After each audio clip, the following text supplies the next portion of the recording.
10절의 말씀입니다.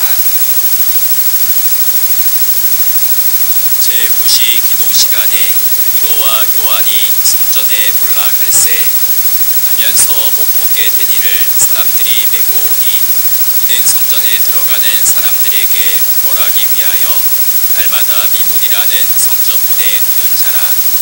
그가 베드로와 요한이 성전에 들어가려 함을 보고 구걸하거늘 베드로가 요한과 더불어 주목하여 이르되 우리를 보라 하니 그가 그들에게서 무엇을 얻을까 하여 바라보거늘 베드로가 이르되 은과 금은 내게 없거니와 내게 있는 이것을 내게 주노니 나사렛 예수 그리스도의 이름으로 일어나 걸으라 하고 오른손을 잡아 일으키니 발과 발목이 곧 힘을 얻고 일어서서 걸으며 그들과 함께 성전으로 들어가면서 걷기도 하고 뛰기도 하며 하나님을 찬송하니 모든 백성이 그 걷는 것과 하나님을 찬송함을 보고 그가 본래 성전 미문에 앉아 구걸하던 사람인 줄 알고 그에게 일어난 일로 인하여 심히 놀랍게 여기며 놀라니라.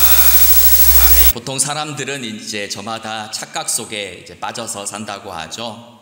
남자들의 착각은 예쁜 여자가 자기를 쳐다보면 자기에게 관심이 있는 줄로 안다.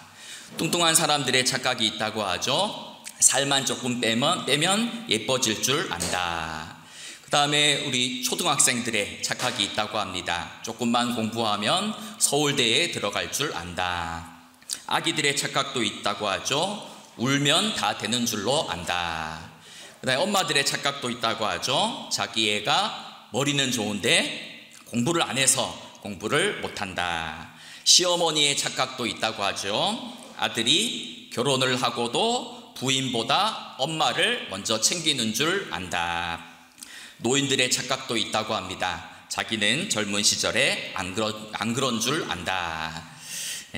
저마다 이런 착각을 하죠. 또 이 말을 듣는 사람들의 착각이 있다고 하죠. 자기는 아닌 줄로 안다. 교회 다니는 사람들의 착각도 있다고 합니다. 뭐겠습니까? 자기는 믿음이 좋은 줄로 안다. 모든 목사님들이 하는 착각도 있다고 하죠. 자기는 설교를 잘하는 줄 안다. 오늘도 개떡같이 말하더라도 찰떡같이 알아듣는 내가 있기를 소망합니다. 지난주에 우리는 초대교회의 모습을 이제 살펴보았죠. 성령의 임재로 말미암아 탄생한 초대교회는 세 가지 특징이 있다라고 말씀드렸죠. 그래서 말씀과 기도에 집중하는 교회, 성도의 교제와 사랑과 나눔이 풍성한 교회, 또 세상으로부터 인정받고 칭찬받는 그러한 교회였습니다. 이러한 초대교회에 하나님께서는 사도들을 통로로 삼아 사도들을 통해서 이제 놀라운 기사와 표적들을 행하셨습니다. 오늘 우리가 읽은 본문은 초대교회에 나타난 첫 번째 기적 이야기, 기적 사건을 이제 다루고 있습니다. 이것은 단순히 병자 한 사람이 나은 병에서 장애에서 나은 사건이 아니라 성령의 능력으로 예수 그리스도의 이름이 이제 세상을 향하여서 예수 그리스도의 이름과 능력이 힘차게 뻗어나가는 그러한 표적 사건입니다. 당시 초대교회에는 아무것도 없었죠. 화려한 건물이 있는 것도 아니고 많은 사람들이 모인 것도 아니고 거대한 조직도 없었습니다. 하지만 그들에게는 이 세상을 바꾸고 생명을 살리는 예수 그리스도의 이름과 능력이 그들에게 있었습니다. 오늘 우리도 마찬가지입니다. 우리에게는 많은 그러한 결핍과 많은 모자람들이 있지만 그럼에도 우리에게 있는 것이 있다면 바로 예수 그리스도 이름에 그 생명과 소망과 구원과 능력이 있습니다. 오늘의 말씀을 통하여서 초대교회에 임하였던 그 예수 그리스도 이름의 놀라운 능력과 기적이 우리의 삶에도 동일하게 풍성하게 임하기를 소망합니다. 먼저 오늘 본문 1절을 보면 제9시 기도 시간에 베드로와 요한이 성전에 올라갔다라고 이렇게 이야기하죠. 여기서 제9시라는 것은 오후 3시를 가리킵니다. 그리고 경건한 유대인들은 우리가 잘 아는 것처럼 하루에 3번씩 기도하는, 정기적으로 기도하는 그러한 습관을 가지고 있었죠. 특별히 제9시, 즉 오후 3시는 제사장들이 날마다 저녁 번제를 드리는 시간입니다. 그래서 유대인들은 이 시간에 맞추어서 성전에 올라가서 성전 뜰에 모여서 기도하는 그러한 습관을 가지고 있었습니다. 오늘 베드로와 요한이 성전에 올라갈세라고 하는데, 여기서 올라가다라는 말의 원문은 그냥 우연히 오늘 하루만 올라갔다는 얘기가 아니고 반복되는 행위를 가리킵니다.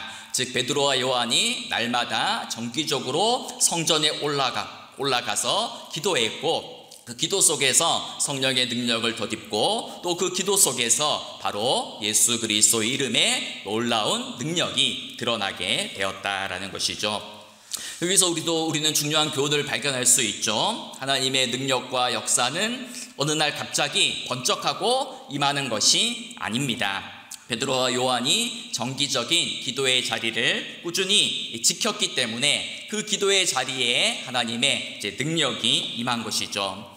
우리도 잘 알듯이 예수님도 습관을 따라서 정기적으로 감람산에 가셔서 이제 기도를 하셨고, 사도들도 정기적인 기도 시간을 가졌습니다. 따라서 우리도 아유 바빠, 아유 피곤해 라는 핑계 대신에 매일마다 정해진 기도의 시간, 기도의 자리를 지키며 그 기도 속에서 하나님과 깊은 교제와 대화를 나누고 우리의 믿음이 자라나고 성장하고, 또 그 반복되는 일상의 기도 속에서 베드로와 요한처럼 하나님의 놀라운 기적을 보고 체험하는 우리 모두가 되기를 소망합니다. 베드로와 요한이 성전에 올라갔을 때에 성전 안 미문에는 나면서부터 걷지 못하는 장애인이 앉아서 구걸을 하고 있었습니다. 2절을 보면 나면서 못 걷게 된 이를 사람들이 메고 오니 이는 성전에 들어가는 사람들에게 구걸하기 위하여 날마다 미문이라는 성전 문에 두는 자라, 이렇게 이야기하죠. 이 사람은 태어날 때부터 걷지 못하는 그러한 장애를 가지고 있었기 때문에 누군지는 모르지만 아마도 그의 가족들이나 친구들이 날마다 그를 메어다가 성전 앞 미문에 그를 두었습니다. 왜냐하면 이제 고대 사회에서 이런 장애를 가진 사람들이 생계를 유지하고 생명을 연명할 수 있는 유일한 방법은 구걸밖에 없었기 때문입니다. 그런데 이 나면서부터 걷지 못하던 이 거리는 왜 하필 다른 장소가 아니라 성전 앞에서 이제 구걸을 하고 있을까요? 우리가 익히 알듯이 당시 경건한 유대인들은 이 세 가지의 행위를 굉장히 중시 여겼습니다. 바로 기도와 금식과 구제이죠. 그래서 이 경건한 유대인들은 이 세 가지를 경건의 기준, 잣대로 삼고 이것을 통하여서 자신의 종교적인 의를 쌓고 일종의 이제 공로를 쌓았습니다. 그래서 예수님께서는 산상순을 통해서 뭐라고 하셨습니까? 이 세 가지를 다 비판하면서 사람들에게 보이려고 기도하지 마라. 사람들에게 보이려고 금식하지 마라. 사람들에게 보이려고 구제하지 말고 오른손이 하는 것을 왼손이 모르게 은밀하게 구제를 하라라고 말씀하기도 하셨습니다. 그런데 많은 유대인들은 자신의 경건, 자신의 의로움을 드러내기 위해서 일부러 성전 앞에 지나가면서 큰 모션을 취하면서 주머니를 뒤져서 동전 몇 입을 아주 크게 던져주면서 나는 다른 사람보다 의로운 사람이다, 나는 이렇게 가난한 사람들을 돌보는 사람이다 라고 이렇게 자기를 과시하듯 자랑하듯 성전 앞에 있는 거린들에게 도움을 주었던 것입니다. 또한 성전에 들어가기 전에 어려운 사람들을 돕고 선행을 하고 착한 일을 많이 하면 하나님께서 자신의 기도를 더 잘 들어주실 것이다 라는 이런 생각도 있었기 때문에 거지들이 성전 앞에 다 모여 있는 겁니다. 거기가 가장 많이 적선을 밟을 수 있고 사람들의 동정심을 유발할 수 있는 그러한 자리였기 때문이죠.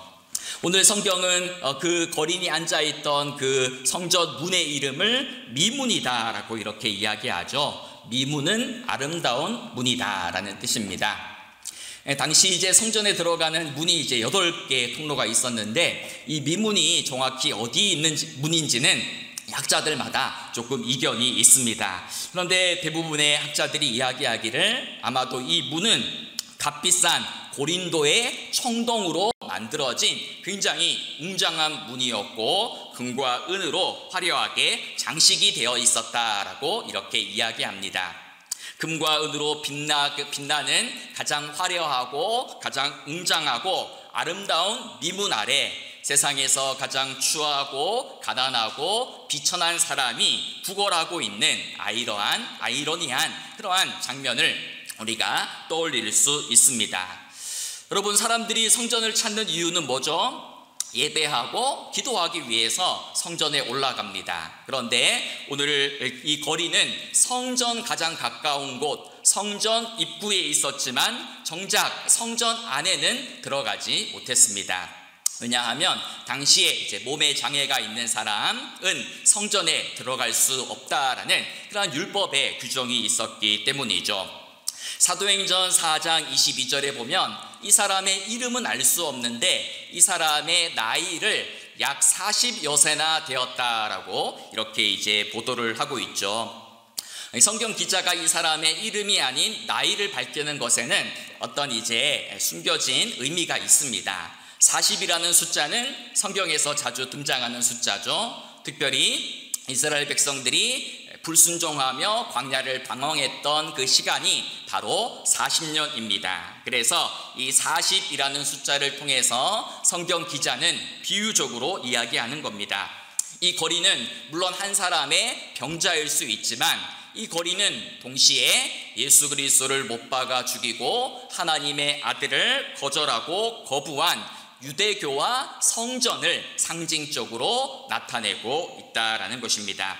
무슨 말입니까? 당시 유대교는 화려한 성전 건물을 가지고 있었죠. 화려한 은과 금으로 치장한 건물은 가지고 있고 외형은 가지고 있었지만 정작 그 유대교 안에는 사람들을 치유하고 살리고 구원하는 생명력과 능력이 없었다라는 것입니다. 미문은 아름답고 화려했지만 그 문은 사람들을 살려내지 못하는 문에 불과했다라는 것을 고발하고 있는 것이지요. 즉 성경은 무엇을 이야기합니까? 미문 앞에 앉아있는 구걸하는 그 안진뱅이는 육신의 안진뱅이일 뿐만 아니라 영적인 안진뱅이이다라고 지적하는 것입니다. 이 안진뱅이, 이 거린의 관심은 뭡니까? 하나님을 예배하는 일, 하나님께 기도하는 일에는 전혀 관심이 없고 오직 단지 먹고 살고 구걸하기 위하여 그 자리에 가장 아름다운 문 곁에 앉아 있는 것입니다. 그에게 성전은 하나님을 만나고 예배하는 장소가 아니라 단지 돈을 벌고 생계를 유지하는 장소에 불과했다라는 것입니다. 그러한 그 거지 앞에 많은 사람들이 지나갔고 베드로와 요한이 지나갈 때에 그는 평소와 다름없이 손을 뻗어서 구걸했습니다.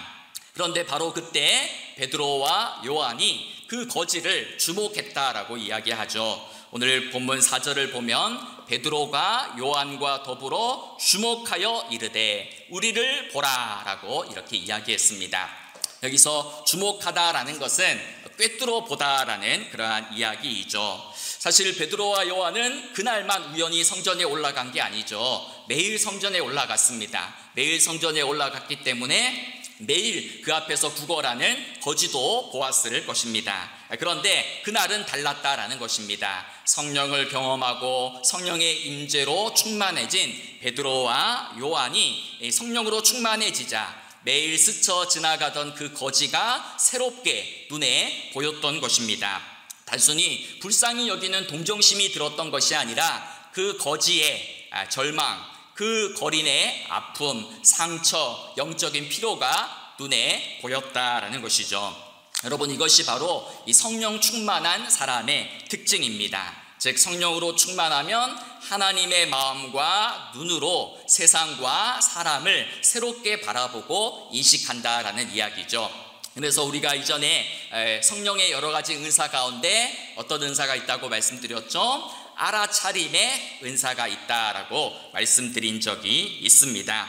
즉 하나님의 영으로 가득 차 있는 사람들은 세상 사람들이 무심코 평범하게 보는 그 속에서 하나님의 마음을 읽고 하나님의 뜻을 발견하고 알아차리는 그러한 민감함과 예민함이 있다라는 것이죠. 그래서 성령으로 충만한 사람은 길을 걸어가면서 그냥 나무 한 그루를 보아도, 풀 한 포기를 보아도, 꽃 한 송이를 보아도 그냥 무심히 보지 않고 그 속에 숨겨져 있는 하나님의 은총과 영광을 발견할 줄 아는 것이죠. 또한 성령으로 가득 차 있는 사람들은 이웃과 주변 사람들을 바라볼 때에 그들의 그냥 겉모습만 보는 것이 아니고, 야, 오늘 뭐 좋은 옷을 사 입었네, 뭐 좋은 백을 들었네, 이것만 보는 것이 아니고 그 사람 너머에 있는 하나님의 형상을 볼 수 있고, 그 사람 내면에 있는 아픔과 상처와 영적인 그러한 피로를 볼 줄 알아야 된다라는 것이죠. 그래서 우리가 오늘 베드로와 요한이 성전에 올라가면서 그 거린을 주목하였듯이 오늘 우리에게도 그러한 영적인 민감함, 알아차림의 영성, 알아차림의 은사가 있어야 된다라는 것입니다. 베드로와 요한은 성령으로 충만해서 미문 앞에 구걸하고 있는 거지의 겉모습이 아니라 그의 결핍, 그의 문제, 그의 근원적인 그러한 갈망들을 보았습니다. 그래서 베드로가 뭐라고 이야기했습니까? 우리를 보라라고 이렇게 이야기했죠. 우리를 주목하여 보라라는 것입니다. 그러자 이제 그 거린이 베드로와 요한을 쳐다보았습니다. 왜 쳐다보았겠습니까? 동전 몇 푼을 얻고자 이제 쳐다보았죠. 그런데 베드로와 요한은 동전이 아니라 그들의 근원적인 그 거지의 근본적인 결핍을 채워주는 것입니다. 그래서 우리를 보라라는 것은 베드로와 요한의 얼굴을 보라는 것이 아니죠. 너가 보아야 될 것은 사람들이 주머니에서 꺼내는 동전 몇 잎이 아니다. 너가 봐야 될 것은, 바라보아야 될 것은 바로 예수 그리스도다라는 것을 이야기하는 것입니다. 그래서 고개를 들어 우리를 통해 역사하시는 예수 그리스도를 보라라고 이렇게 이야기하고 있는 것이죠. 그리고 이제 6절을 통해서 이렇게 선포하죠. 우리 6절 말씀은 같이 한번 읽어볼까요? 베드로가 이르되 금은 내게 없거니와 내게 있는 이것을 내게 주노니 나사렛 예수 그리스도의 이름으로 일어나 걸으라 하고. 아멘. 베드로와 요한에게는 은과 금이 없었어요. 권력이나 그러한 돈도 없었습니다. 하지만 그들에게는 나사렛 예수 그리스도의 이름과 능력이 있었습니다. 그래서 금과 은이 결코 줄 수 없는 영원한 생명과 구원과 죄사함의 능력이 그들에게 있었고, 그 예수 그리스도의 이름의 능력을 주기를 원했던 것입니다. 즉 베드로와 요한은 단지 그 거린의 하루의 양식을 채워주기를 원하지도 않았고, 그의 그냥 장애가 있는 다리를 고쳐주는 것도 원치 않았고, 궁극적으로는 그가 예수님을 믿어 영원한 생명, 구원에 이르기를 원하였던 것이죠. 여러분, 초대교회를 움직인 힘이 무엇이었겠습니까? 초대교회는 유대교처럼 이렇게 번듯한 그러한 성전이나 건물이나 또 많은 재정이나 이렇게 체계적인 조직이 있었던 것이 아닙니다. 바로 그들에게 있었던 것은 예수 그리스도의 이름 하나였죠. 우리를 위하여 죽으시고 부활하시고 승천하신 그 예수 그리스도의 이름의 권세와 능력과 영광이 교회를 교회되게 했고, 초대교회를 강력하게 이끌어가는 그러한 원동력이 되었던 것입니다. 여러분, 교회의 그 역사에 보면 이제 이런 이야기가 있어요. 중세의 신학자인 토마스 아퀴나스라는 사람이 당시의 교황이었던 교황 이노센트 2세를 방문했을 때의 이야기입니다. 교황이 자랑하듯이 교회 안에 쌓여있던, 당시 중세 교회 안에 쌓여있던 금은 보화를 보여주면서 자랑하듯 이야기했습니다. 보시오, 이제 교회는 더 이상 은과 금은 내게 없노라 라고 말할 수 없게 되었소 라고 이야기했습니다. 그러자 아퀴나스가 잠시 생각하더니 이렇게 조용히 대답했다고 하죠. 그렇습니다, 교황님.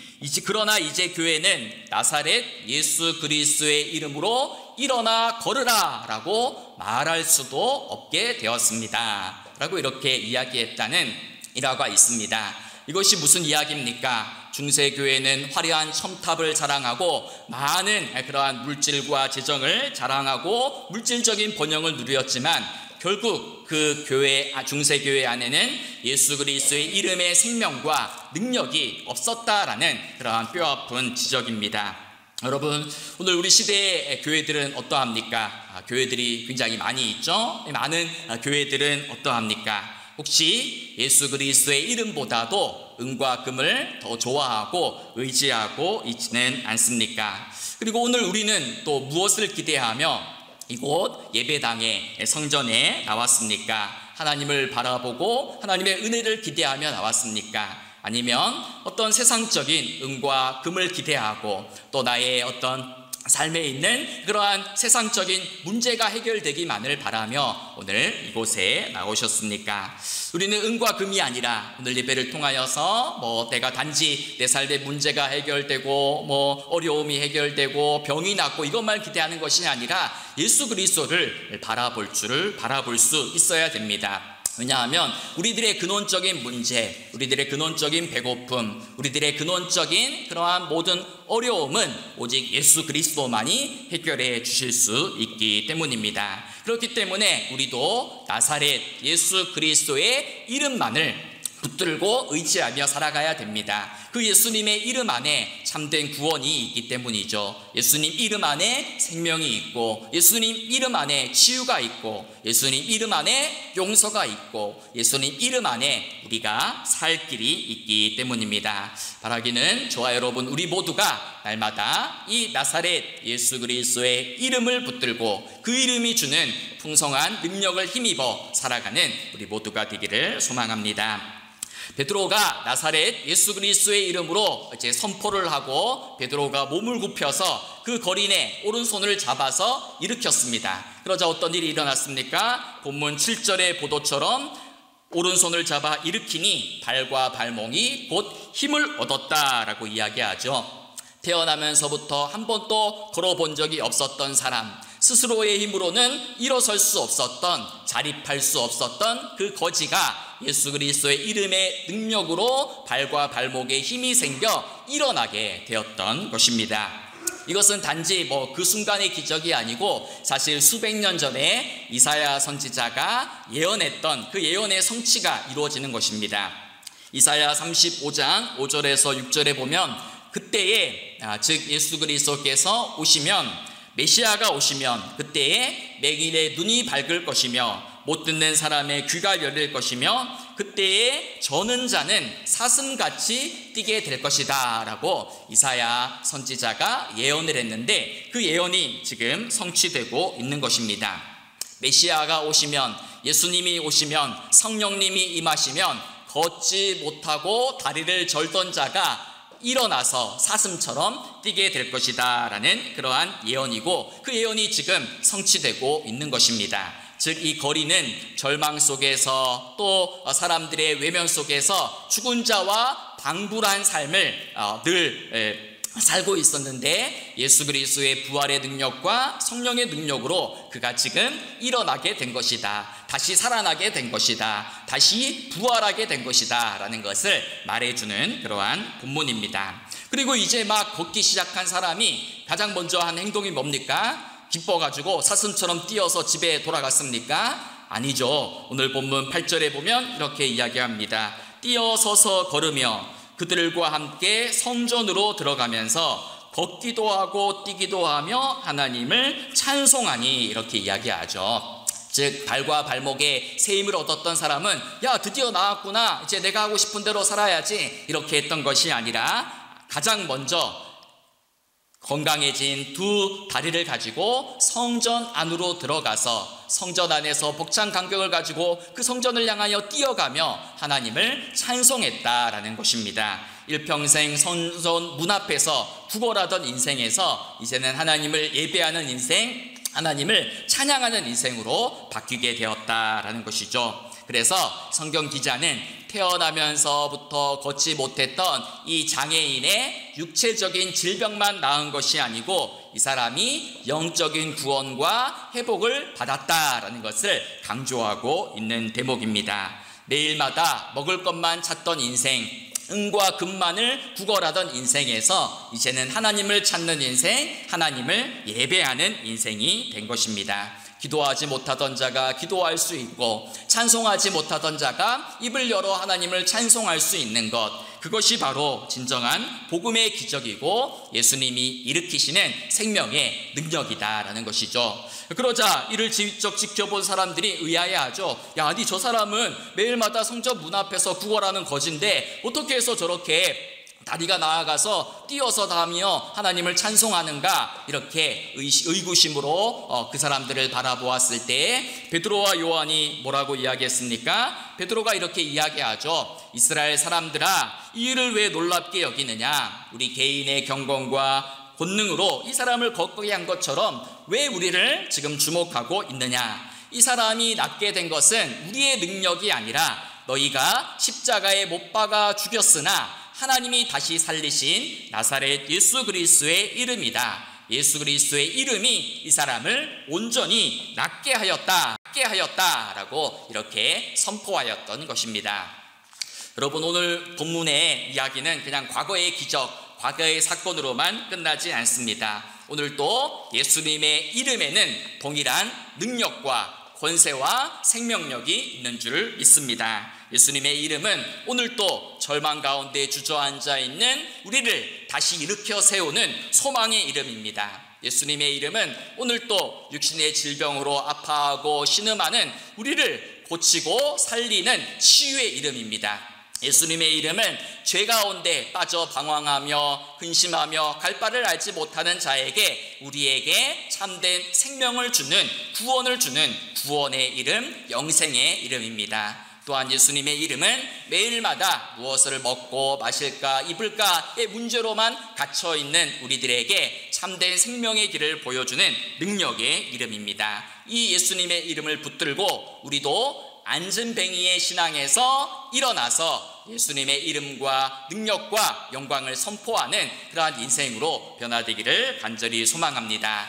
나사렛 예수 그리스도의 이름으로 일어나 걸으라. 나사렛 예수 그리스도의 이름으로 일어나 걸으라 라는 이 음성이, 이 하늘의 음성이 여러분의 삶의 자리에 모두 들려지기를 소망합니다. 그래서 우리 삶을 짓누르던 모든 절망과 아픔과 무기력함이 떠나가고 다시금 성령의 능력으로 일어나서 하나님을 기쁨으로 찬양하는 인생, 하나님을 아름답게 예배하는 그러한 복된 인생으로 살아가는 우리 모두가 되기를 소망합니다. 우리가 구할 것은 세상의 은과 금이 아니죠. 우리가 구할 것은 우리의 모든 것을 다 채우시고 우리의 모든 결핍과 우리의 모든 문제의 근원적인 것을 해결하시는 바로 예수 그리스도의 이름입니다. 그래서 안진뱅이의 신앙에서 담대히 일어나서 우리들의 변화된 삶, 우리들의 거듭난 삶을 보고 세상 사람들이 깜짝 놀라며 우리 가운데 임한 하나님의 영광과 능력을 더불어서 찬송하고 높이는 그러한 삶을 살아가는 우리 모두가 되기를 간절히 소망하며 축복합니다. 나사렛 예수 그리스도의 이름의 능력과 영광이 우리의 모든 삶의 자리에, 또 특별히 질병 가운데 있는 우리 또 성도들을 위해 간절히 임하기를 소망하며 축복합니다.